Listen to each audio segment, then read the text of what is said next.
Halo semua, salam sejahtera Malaysia. Selamat datang ke channel Fels Lifestyle. Terima kasih kerana terus setia dan terus bersama di dalam channel ini. Satu kejutan untuk Kabinet Kerajaan Perpaduan dan satu kejutan untuk Kepimpinan Pakatan Harapan. Salah satu pemimpin ataupun bos besar di dalam PH dan juga di dalam kerajaan serta di dalam Kabinet Kerajaan Perpaduan digemparkan kerana salah satu bos besar dan menteri ini diarah untuk letak jawatan.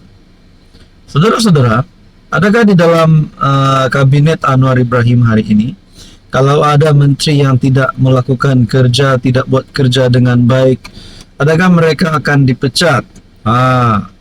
Adakah suara-suara netizen, terutamanya kementerian netizen, ingin memilih menteri yang mereka suka, sedangkan kita sudah ada menteri hari ini?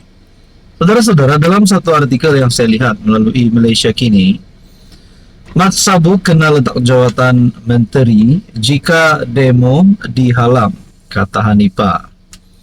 Bekas timbalan menteri di Jabatan Perdana Menteri Hanifah Maidin meminta Presiden Amanah Muhammad Sabu berundur sebagai menteri sekiranya kerajaan menghalang Perhimpunan Anti Rasuah pada 25 Januari ini.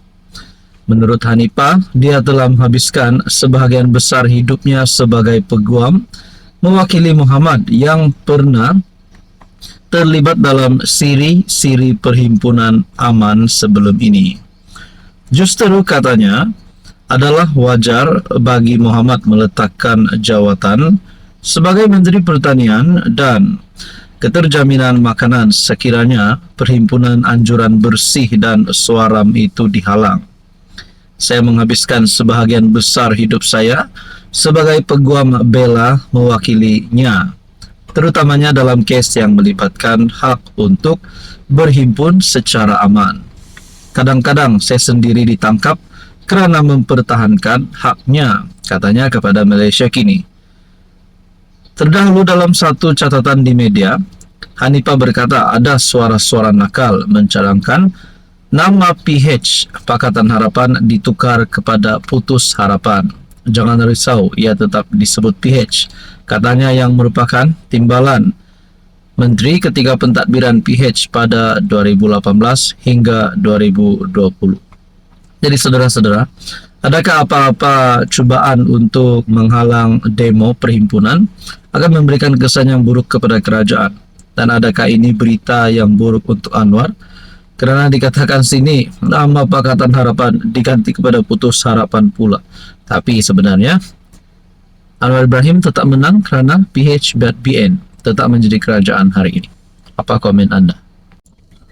Hai, hello, salam sejahtera Malaysia. Selamat datang ke channel Fels Lifestyle. Terima kasih kerana terus setia dan terus bersama di dalam channel ini.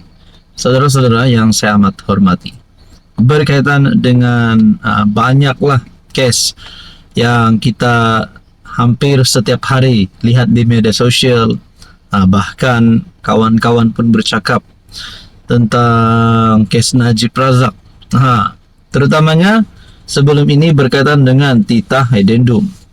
Dan tidak lupa juga berkaitan dengan 1MDB yang seringkali menjadi perbualan ramai orang.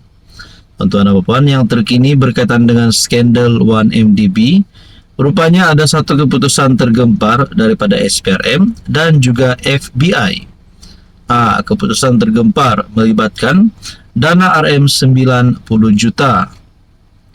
Skandal 1MDB, SPRM, FBI berjaya pulihkan RM 90 juta.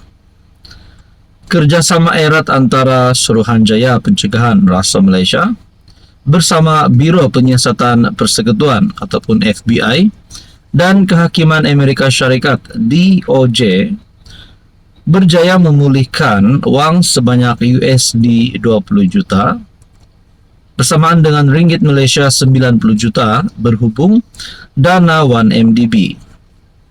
SPRM dalam satu kenyataan berkata, kejayaan pemulihan wang membabitkan skandal 1MDB itu berkaitan proyek tenaga solar di Malaysia. Kenyataan itu berkata, sejumlah wang itu melibatkan Frank White Jr., yaitu seorang ahli perniagaan dan rakan kongsi firma pelaburan, Dusable Capital Management LLC. White Jr. secara sukarela bersetuju untuk menyerahkan uang tersebut kepada DOJ selepas mendapati dana diterima oleh Dusable berasal daripada sumber dikaitkan dengan 1MDB disalahgunakan. Sehingga kini jelasnya sebanyak RM29.73 bilion telah berjaya dipulangkan kepada kantung kewangan kerajaan Malaysia. Bagi saya mungkin ini satu kemenangan kepada Anwar Ibrahim sebagai Perdana Menteri. SPRM juga sedang giat mendapatkan semula aset yang telah diselewengkan daripada beberapa buah negara seperti Kuwait, Hong Kong, United Kingdom serta beberapa buah negara lain di Eropah. Tuan-tuan berkaitan dengan ini, apa komen Anda? Hai, hello, salam sejahtera Malaysia. Selamat datang ke channel Fels Lifestyle. Terima kasih kerana terus setia dan terus bersama di dalam channel ini. Setelah sebelum ini kita dengar ada kenyataan daripada kepimpinan Bersatu melalui Ketua Pembangkang, yaitu Hamzah Zainuddin, yang dikaitkan dengan satu kenyataan Ketua Pembangkang tersebut yang agak kasar kerana telah mengeluarkan perkataan yang tidak bagus didengar, yaitu palui. Dalam satu artikel sebelum ini saya ada melihat kenyataan ini, dan pada akhirnya apa komen orang Sabah? Apa komen Ketua Menteri Sabah sendiri, Haji Jinor? Adakah selepas ini Parti Bersatu dari Semenanjung akan diboikot habis-habisan? Bukan saja Bersatu, bahkan Perikatan Nasional. Adakah PN tidak lagi akan diterima oleh orang Sabah selepas ini hanya kerana kenyataan Hamzah sebelum ini? Dan adakah Hamzah Zainuddin layak untuk memegang jawatan Ketua Pembangkang kerana telah mengeluarkan kenyataan sedemikian? Nah, saudara-saudara, menurut Haji J, satu kejutan kepada politik Malaysia, jangan maki orang Sabah palui. Haji J ingatkan Hamzah. Ketua Menteri Haji J Noor tegur Hamzah Zainuddin yang hambur kata penghinaan palui kepada pemimpin dan rakyat Sabah. Ketua Menteri Haji J membidas sikap Ketua Pembangkang Hamzah Zainuddin menghamburkan kata penghinaan palui bermaksud bodoh terhadap pemimpin dan rakyat Sabah. Aduh, saya sendiri pun sebagai orang Sabah terasa sakit hati tahu. Saudara-saudara yang saya dihormati, apakah ini akan memberi kesan kepada Bersatu sendiri, kepada PN sendiri? Siapa nak undi kalau pemimpin cakap kita ni bodoh? Saya sebagai rakyat Sabah, saya tidak suka lah. Saya sendiri tidak setuju dengan kenyataan begini.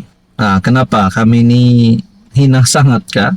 Tapi kalau Hamzah Zainuddin mengaku bersalah kerana telah ditegur oleh Ketua Menteri Sabah sendiri, mungkin patut Hamzah Zainuddin melakukan permohonan maaf kepada seluruh orang Sabah, seluruh rakyat Sabah dan seluruh kepimpinan di Sabah. Haji J yang juga pengurus CJRS menggambarkan timbalan Presiden Bersatu itu tidak wajar datang ke Sabah kerana membawa budaya politik Semenanjung yang dikatakan suka memaki. Banyak pemimpin dari seberang datang.